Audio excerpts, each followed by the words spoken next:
आज 31 तारीख हो गई। घोसी में उपचुनाव चल रहा है। 3 दिन का चुनाव प्रचार और बचा है, उसके बाद चुनाव प्रचार थम जाएगा। लालजी वर्मा जी हैं, समाजवादी पार्टी के नेता हैं।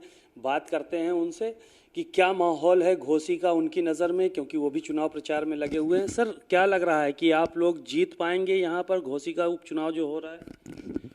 आम जनता घोसी विधानसभा क्षेत्र की बड़े पैमाने पर स्वयं समाजवादी पार्टी के पक्ष में लामबंद है और ऐसा लगता है कि वो स्वयं चुनाव लड़ रही है। निश्चित रूप से अगर निष्पक्ष चुनाव होता है तो कम से कम 50,000 वोट से समाजवादी पार्टी की जीत होगी। लेकिन इस समय प्रशासन भारतीय जनता पार्टी के इशारे पर बड़े पैमाने पर आतंक पैदा करने का प्रयास कर रही है और विशेष रूप से मुस्लिम बाहुल्य इलाकों में डराने धमकाने का बड़े पैमाने पर कार्रवाई की जा रही है। अभी परसों अदरी में लगभग 1000 पुलिसकर्मियों के साथ एसपी ने फ्लैग मार्च किया, लोगों को डांटा डपटा, अगर कोई घर से देख रहा था तो उसको भी डांटा और घर में रहने का निर्देश देने का काम किया। कोपागंज में लगभग 5-6 दिन पहले 4 लोगों को पुलिस ने गिरफ्तार किया और 151 में जेल भेजने का काम किया मुस्लिम समाज के लोगों को। इसके साथ ही साथ कल अभी कोपागंज में ही एक दुकान पर 3 समाजवादी पार्टी के कार्यकर्ता बैठे मात्र थे, उनको पुलिस का जो इंस्पेक्टर है कोपागंज का वो स्वयं आया और पकड़ के लेकर चला गया। तो इस तरह से बड़े पैमाने पर आतंक फैलाने का प्रयास किया जा रहा है। विशेष रूप से उन जगहों पर टेरर पैदा किया जा रहा है जहां मुस्लिम बाहुल्य इलाके हैं। उनका मकसद है कि ये लोग वोट डर जाएं और वोट कम डालें। निश्चित रूप से मैं प्रशासन से भी मांग करता हूं, चुनाव आयोग से भी मेरा मांग है वो इस स्थिति को देखें और निष्पक्ष चुनाव कराने के लिए पूरी तैयारी करें और ऐसे अधिकारियों के खिलाफ जो किसी एक वर्ग को धमकाने के काम कर रहे हैं उनको के खिलाफ कार्रवाई करें, उन्हें चुनाव क्षेत्र से बाहर करने का काम करें। हमारी पार्टी ने भी मुख्य निर्वाचन अधिकारी लखनऊ में उनसे मिलकर और कोपागंज जो एसओ हैं उनके खिलाफ शिकायत की है और उनको क्षेत्र से बाहर करने की मांग भी की है। एक सवाल ये था कि आप लोग इतने आरोप लगा रहे हैं कि मुस्लिम बस्तियों में जाकर पुलिस आतंक पैदा कर रही है, लोगों को डरा रही है, धमका रही है। दूसरी तरफ मंत्रियों की यहाँ फौज पड़ी हुई है पूरी।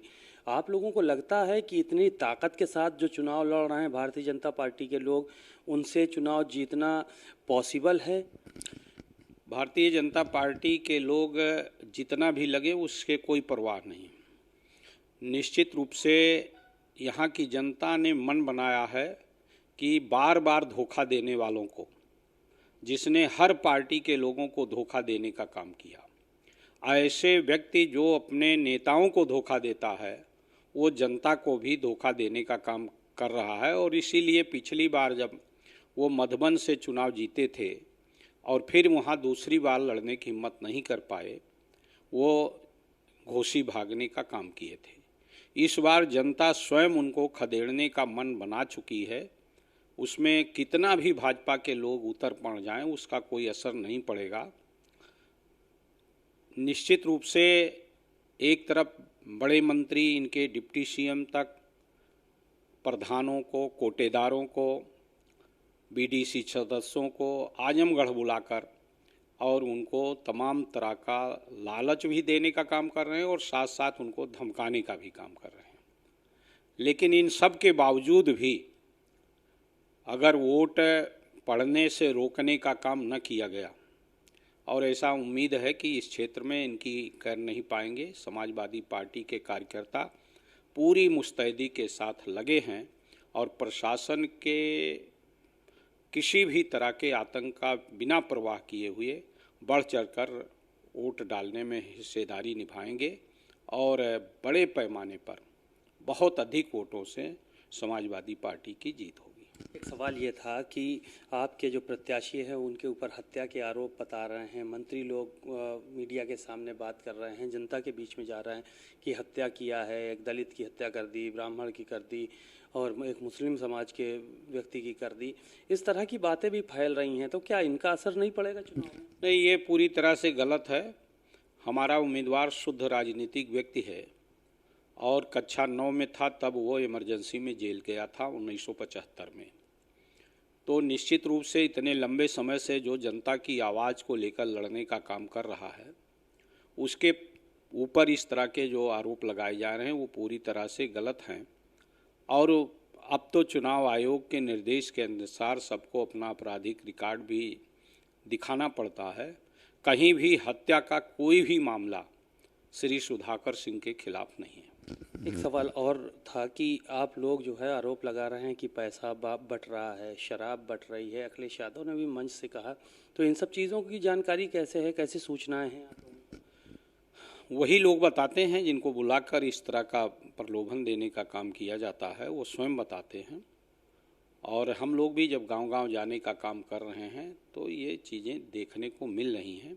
लेकिन इन सब के बावजूद भी यहाँ की जनता जागरूक है, प्रलोभनों से डरने वाली नहीं है।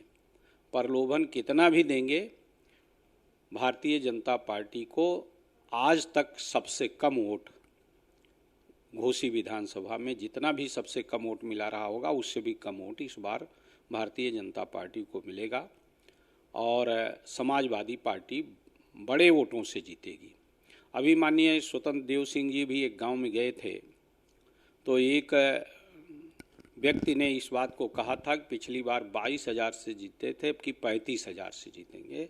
वो समाजवादी पार्टी के लिए कहा था, उन्होंने उसको अपने लिए मान लिया। तो निश्चित रूप से वो स्वयं स्वीकार गांव में जाने पर आम जनता कह रही है कि अब की बार बड़े वोटों के अंतर से समाजवादी पार्टी जीतेगी। बातचीत के लिए शुक्रिया। लालजी वर्मा जी हैं, तमाम आरोप भी लगाए, कहा कि प्रशासन अगर निष्पक्षता से चुनाव कराता है तो 50,000 वोटों से समाजवादी पार्टी का प्रत्याशी जीतेगा और उनके प्रत्याशी पर जो आरोप लगाए हैं उन्होंने उसको निराधार बताया। कैमरामैन आशीष के साथ सीमा अब नकवी, भारत समाचार, मऊ।